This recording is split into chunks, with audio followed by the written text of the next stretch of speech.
말씀을 상고하도록 하겠습니다. 먼저 사도신경으로 우리의 신앙을 하나님 앞에 고백하시겠습니다. 전능하사 천지를 만드신 하나님 아버지를 내가 믿사오며 그 외아들 우리 주 예수 그리스도를 믿사오니 이는 성령으로 잉태하사 동정녀 마리아에게 나시고 본디오 빌라도에게 고난을 받으사 십자가에 못 박혀 죽으시고 장사한 지 사흘 만에 죽은 자 가운데서 다시 살아나시며 하늘에 오르사 전능하신 하나님 우편에 앉아 계시다가 저리로서 산자와 죽은 자를 심판하러 오시니라. 성령을 믿사오며 거룩한 공예와 성도가 서로 교통하는 것과 죄를 사하여 주시는 것과 몸이 다시 사는 것과 영원히 사는 것을 믿사옵나이다. 아멘. 오늘 우리에게 주시는 우리가 상고해야 될 말씀 누가복음 8장 말씀을 상고하시면서 은혜를 나누도록 하겠습니다. 누가복음 8장을 보면 이제 예수님의 그 어떤 사역을 도왔던 여인들의 이야기를 시작으로 8장이 기록되고 있습니다. 그리고 또 씨 뿌리는 자의 비유가 있고요. 예수님의 어머니와 동생들에 관한 문제가 있고 또 군대 귀신이 들렸던 그 젊은이를 치유하시는 하나님, 야이로의 딸을 치유하시는 하나님, 그리고 예수님의 옷자락에 손을 댔던 여인의 이야기로 이렇게 기록되어 있습니다. 오늘 예수님의 사역을 도왔던 이 여인들의 모습을 보면 악귀를 쫓아내심과 병고침을 받았던 어떤 여자들, 그리고 7 귀신을 쫓아냄을 받았던 막달라 마리아인이라고 하는 마리아, 그렇게 말을 하고 있습니다. 또 헤롯의 청지기 구사의 아내 요한나와 수산나와 다른 여러 여자가 예수님의 사역을 돕고 있었다. 여기 헤롯의 청지기라고 하는 구사의 아내 요한나, 7 귀신을 쫓아냄 받은 막달라인의 마리아, 악귀를 쫓아내심과 병고침을 받은 다른 여자들, 이 말은 무슨 말일까요? 예수님을 따르고 섬겼던 자들의 모습을 보면 천하고 낮고 어렵고 힘든 사람들이었습니다. 그뿐만이 아닙니다. 헤롯의 청지기 구사의 아내 요한나라고 하는 여인도 있었다라고 보면 특별히 그 부귀한 사람들 층에, 부한 사람들 층에 있는 자들 중에도 예수님을 섬기면서 따르는 자들이 있었다라고 하는 것을 우리가 알 수 있지요. 그런데 이들이 예수님을 따르고 섬기는데 어떤 모습이었을까 하는 것을 우리에게 가르쳐주고 있습니다. 3절 하반절에 보면 자기들의 소유도 그들을 섬겼다. 여기 그들이라고 하는 말은 예수님만이 아니라 제자들도 섬겼다라는 말입니다. 오늘 교회에서 자칫 잘못하면 성도들이 목회자만 섬기는 것으로 잘못 생각할 수 있습니다. 그런데 오늘 이 여인들의 모습을 보면서 우리가 한번 생각해 볼 필요가 있어요. 그들을 섬겼다. 예수님만이 아니라 예수님을 따르는 제자들도 섬겼다. 그러므로 오늘 우리 교회에 있는 모든 성도는 목회자들만 섬길 것이 아니고 우리 모두는 다 섬김의 대상이라고 하는 사실입니다. 이 사실을 우리가 아침에 깨닫고 모든 성도들을 섬길 수 있는 저와 여러분이 되기를 주님의 이름으로 권면합니다. 섬겨야 합니다. 주님께서 그렇게 말씀하십니다. 내가 이 땅에 온 것은 섬김을 받으려 온 것이 아니고 섬기려고 왔노라. 죄인들을 섬기려고 왔던 주님, 그 심정, 그 마음, 그 자세가 오늘 우리에게 꼭 필요한 줄로 믿습니다. 그 다음에 이제 씨 뿌리는 그 비유를 보면 우리가 잘 아는 대로 4가지의 땅이 나오지요. 근데 그 씨는 하나님의 말씀이었다라고 우리에게 알려주고 있습니다. 첫째로 길가에 떨어진 말씀, 그 말씀은 이렇게 말합니다. 그 마음에서 빼앗는 것이다. 누가? 마귀가. 18절에 보면 그런 말씀을 하십니다. 그러므로 너희가 어떻게 들을까 스스로 삼가라.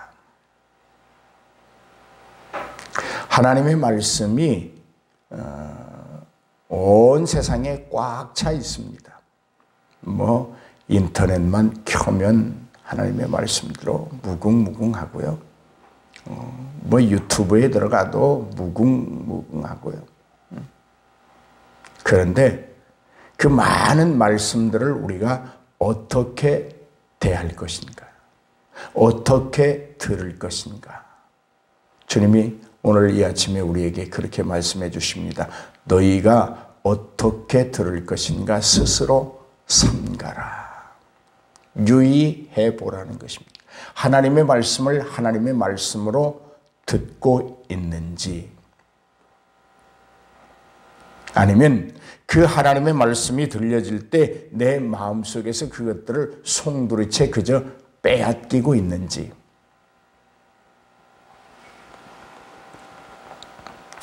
오늘 이 길가에 떨어지는 이 씨앗들은 마귀가 와서 그 마음에서 그 말씀을 빼앗아 간다. 그러면 우리가 어떻게 들을 것인가? 내 마음판에 새겨야 될 줄로 믿습니다. 마음에 새기는 거예요. 하나님의 말씀을 마음에 새기고 정신에 새기고 그렇게 사는 거예요. 두 번째로 바위 위에 떨어지는 씨를 비유하고 있는데 그것도 열매를 맺지 못합니다. 자라나지 못합니다. 왜 그럴까요? 시련 앞에 무릎을 꿇고 만다고 말씀하십니다. 시련을 당할 때에 배반하는 자다. 결국 마귀가 우리 마음속에서 말씀을 빼앗아가고 우리가 설사 그 말씀을 우리 마음에 새기고 우리의 정신에 새겼다고 할지라도 어떤 세상의 환난과 고통, 그 시련 앞에서 그 말씀을 놓쳐버리는 그런 것을 말씀하고 있습니다. 오늘 우리는 어떠한 어려움이 있어도 하나님의 말씀을 붙잡아야 되는 줄로 믿습니다. 하나님의 말씀이 권세요 능력인 것입니다. 세 번째로 가시떨기 위에 떨어지는 말씀을 비유하고 있는데 그 말씀은 결실에 관한 문제입니다. 열매를 맺느냐 못 맺느냐, 맺었는데 어떤 열매를 맺느냐, 그런 말이에요. 이렇게 말씀해요. 온전히 결실하지 못한다. 일정 부분 자라납니다.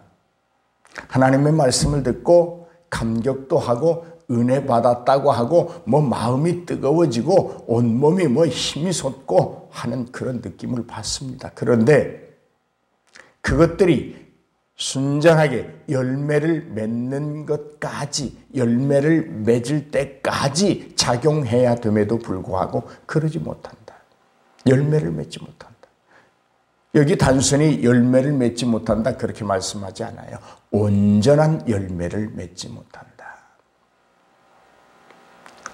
맺어보려고 노력하지만 맺지 못하더라는 겁니다. 그래, 내가 하나님의 말씀을 들었으니까 한번 해봐야지, 한번 해보겠어 라고 잠깐 결단하고 한번 해보겠지만 그것이 온전한 열매로 맺혀지지 않는다고 하는 말입니다. 오늘 사랑하는 여러분, 하나님의 말씀은 열매를 요구합니다. 온전한 열매입니다. 형식의 열매가 아닙니다.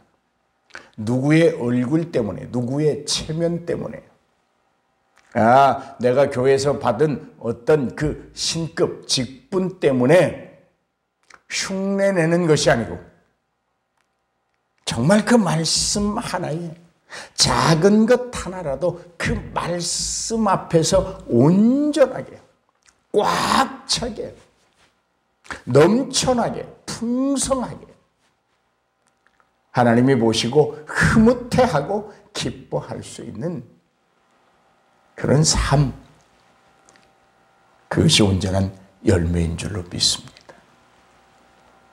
오늘 저와 여러분이 이 온전한 열매가 있는, 결실이 있는 그런 하루가 되기를 바랍니다. 그 다음에 이제 좋은 땅에 떨어지는 씨를 말씀하고 있습니다. 그런데 좋은 땅에 떨어져서 결실하는 그 씨는 어떤 씨일까? 여기 몇 가지 말씀하고 있습니다. 말씀을 들었다고 말합니다. 말씀을 들었다고 말합니다. 여기 들었다라고 하는 말은 그냥 내 귀에 들려졌다, 그런 의미가 아닙니다. 마음에 새긴 것입니다. 마음에 뿌려진 하나님의 말씀을 마귀에게 빼앗기지 않는 것. 어떤 시련과 고통과 환난 앞에서도 그 말씀에 위배되는 삶을 살지 않는 것. 형식이나 체면이나 어떤 그럴싸한 꾸밈이 아니라 작은 열매라고 할지라도 속이 꽉 찬 열매, 온전한 열매, 교회가 요청하고 이방인들이 존경하고 하나님이 기쁘게 받으실 수 있는 열매, 그것이 들음이다, 그렇게 말할 수 있습니다. 오늘 제 목소리가 여러분의 귀에 들려지는 것, 그것이 말씀을 들었다라고 말할 수 있는 것이 아니라는 사실입니다. 그 다음에 여기 보니까 지켰다. 지켰다. 믿음은 지키는 것입니다. 말씀에 순종한다고 하는 것은 그 말씀을 지켜내는 것입니다. 시련에 빼앗기지 않는 것입니다. 환난에게 내어주지 않는 것입니다. 마귀의 먹이로 놔두지 않습니다. 겉만 있고 속이 텅 빈 그런 열매가 아닙니다. 꽉 찬 지켜내는 겁니다. 그 다음에 여기 보니까 한 가지 더 귀한 말씀으로 우리에게 은혜를 베풀고 계시는데, 인내였다. 인내로 결실한다. 인내로 결실한다. 히브리서 10장 36절로 39절에 보면 너희에게 인내가 필요하다. 왜 인내가 필요하냐면 너희가 예수 그리스도께서 너희에게 이루신 것을 다 이루고 마지막 때에 열매를 얻기 위함이다. 할렐루야. 할렐루야. 우리에게 열매. 인내가 너희에게 필요한 것은 하나님이 너희에게 약속하신 것을 받기 위하여 꼭 필요하다, 그렇게 말씀하고 있어요. 신앙생활은 인내입니다. 신앙생활의 최고봉은 잘 견뎌내고 잘 이겨내고 오래 참고 인내하는 것입니다.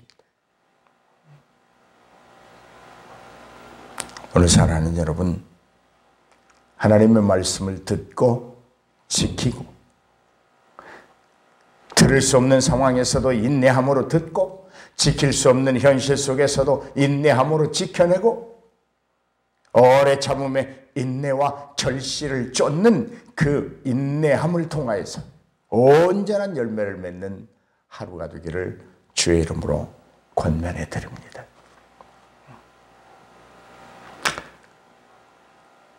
그 다음에 예수님께서 바람과 물결을 잠재우시는 사건을 통해서 우리가 또 배울 교훈이 있습니다.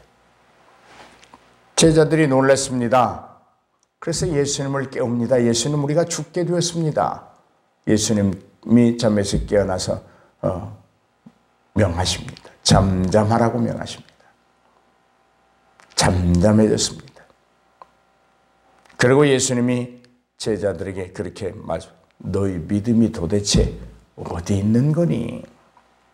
어디 있는 거니? 이 말이 무슨 말일까요? 지금 아무리 이 호수에 거센 파도가 일고 물결이 친다고 할지라도 내가 지금 너희와 함께 있는데 뭐가 그렇게 두렵더냐라는 물음이에요. 내가 너희와 지금 함께 하고 있지 않느냐? 오늘 우리의 믿음이 하나님이 나와 함께 하고 계신다고 하는 그곳에, 하나님이 나와 함께 하신다는 곳에 우리의 믿음이 있기를 주의 이름으로 권면합니다. 이 순간에도 하나님은 함께 하시고 우리가 오늘 하루를 최선을 다해 살아갈 때에도 하나님은 우리와 함께 하시는 줄로 믿습니다. 그러므로 우리가 두려워하거나 무서워하거나 떨거나 어떤 현상 앞에서 그 현상 때문에 우리의 믿음이 막 흔들리고 그럴 이유가 없다는 것이죠. 주님이 함께 하십니다. 주님이 함께 하시고 주님이 도우시고 주님이 보호하시고 주님이 인도하시고 주님이 결실하게 해 주실 줄로 믿습니다. 무엇을 두려워하겠습니까? 사랑하는 여러분, 우리 믿음이 어디 있습니까? 여러분이 믿음의 눈을 가지고 무엇을 보십니까? 함께 하시는 예수님을 보십시오. 곁에 계시는 하나님을 보십시오. 내 심령 속에서 역사하시는 성령을 보십시오. 우리 믿음이 그 현장에 있기를 주님의 이름으로 축복해 드립니다. 그 다음에 여기 군대 귀신 들렸던 자를 낳은 그런 사건이 있습니다. 많은 사람들이 이상하게도 여기고 두려워하기도 하고 심지어는 예수님을 떠나가라고 하는 그런 어리석은 실수도 범합니다. 이때 이 고침받은 사람이 예수님과 함께 있기를 원합니다. 그러자 예수님이 그에게 말씀하십니다. 너 집으로 돌아가라.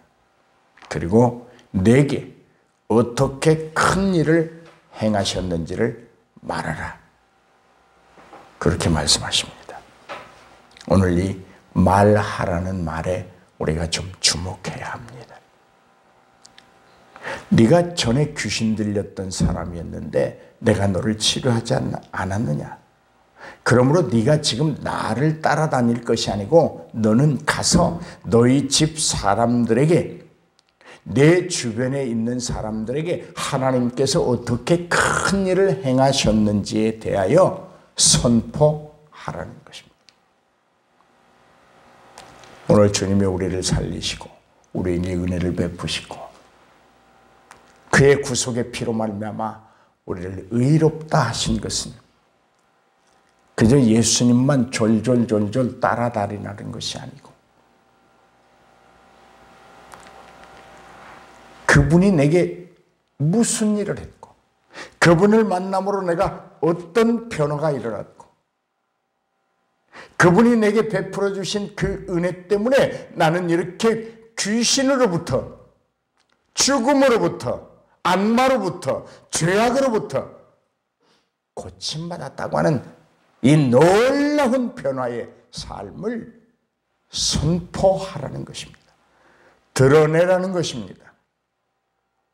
오늘 사랑하는 여러분, 우리는 그리스도를 통하여 구속을 입었습니다. 하나님의 전적인 은혜입니다. 그러므로 우리는 죄에서 자유함을 얻고 멸망에서 건전함을 받고 영생을 누리고 있는 이 삶을 많은 이들에게 선포해야 될 줄로 믿습니다. 너는 가서 말하라. 내 집에 돌아가서 많은 사람들에게 말하라고 말씀하시는 이 주님의 말씀에 오늘 우리가 주목하기를 바랍니다. 그 다음에 여러분, 야이로의 딸의 사건입니다. 예수님의 옷에 손을 댄 여인의 사건입니다. 40절에 보면 이렇게 말씀하고 있습니다.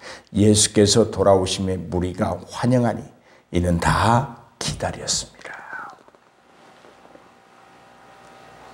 저는 이 말씀이 그냥 가볍게 지나갈 수 있다고 생각할지는 모르겠지만 제게 주시는 은혜가 컸습니다.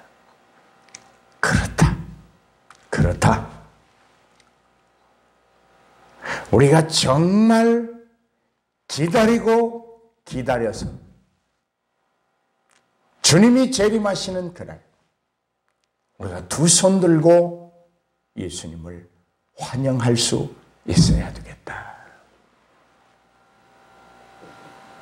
어떤 사람은 예수님의 재림 앞에서 부끄러워 숨고 두려워 숨고 예수님의 낯을 볼 수 없어서 숨을지 몰라도 나는 적어도 마음에서 예수님 하나님의 말씀을 빼앗기지 아니하고 어떤 시련 때문에 그 말씀을 놓치지 아니하고 배반하지 아니하고 온전한 결실을 통하여 듣고 지키고 인내함으로 말미암아 기다리고 기다리다가 예수님이 재림하시는 그때 나는 두 손 들고 환영할 수 있는 그런 믿음을, 그런 믿음의 생활을, 그런 기다림의 소중함을 가져야 되겠다. 그렇게 생각해 보았습니다. 사랑하는 여러분, 우리는 지금 무엇을 기다리고 있습니까? 우리는 지금 이 어려운 현실 속에서 무엇을 위하여 기다리고 있습니까? 우리는 주님 만남을 위하여 기다리는 줄로 믿습니다. 우리는 주님 오실 때에 두 손 들고 아멘, 예수님 기다렸습니다. 아, 제가 기다린 것 아시지요? 이런 고백이 있기를 주의 이름으로 축복해 드립니다. 그 다음에 우리가 예수님의 시각과 인간의 시각이 엄청난 차이를 가지고 있다고 하는 사실을 발견하게 됩니다. 야이로의 딸이 죽게 되었을 때 야이로가 부탁을 합니다. 예수님이 오셔서 내 딸을 고쳐주기를 원합니다. 사흘이 지났습니다. 사람들이 예수님이 도착하니까 그렇게 말합니다. 아유, 늦게 오셨습니다. 늦었습니다. 얘 죽었어요. 얘 죽었어요. 죽었으니 이제 어떤 효험도 아무리 예수라고 해도 어떤 기적을 만들 수 없어. 죽었습니다. 그러자 예수님이 그렇게 말씀하십니다. 얘들아, 죽은 것이 아니라 자고 있는 것이다. 생명의 주인 되시는 주님은 인간의 죽음마저도 변화시킬 수 있는 위대한 하나님이십니다. 능력의 하나님이십니다. 전능하십니다. 생명을 창조하신 하나님이기에 죽음마저도 주관하시는 줄로 믿습니다. 우리는 인생의 죽음을 죽음으로 볼지 몰라도 하나님은 아닙니다. 다시 살아날 수 있고 다시 생명을 얻을 수 있는 잠자는 것으로 보십니다. 시각이 다릅니다. 이렇게 한번 적용해 볼 수 있습니다. 우리가 오늘 당하는 어려움과 어떤 환경과 어떤 우리의 삶의 그 모습들이 우리 눈에는 그저 그렇게 보이고 어떤 희망이 없어 보이고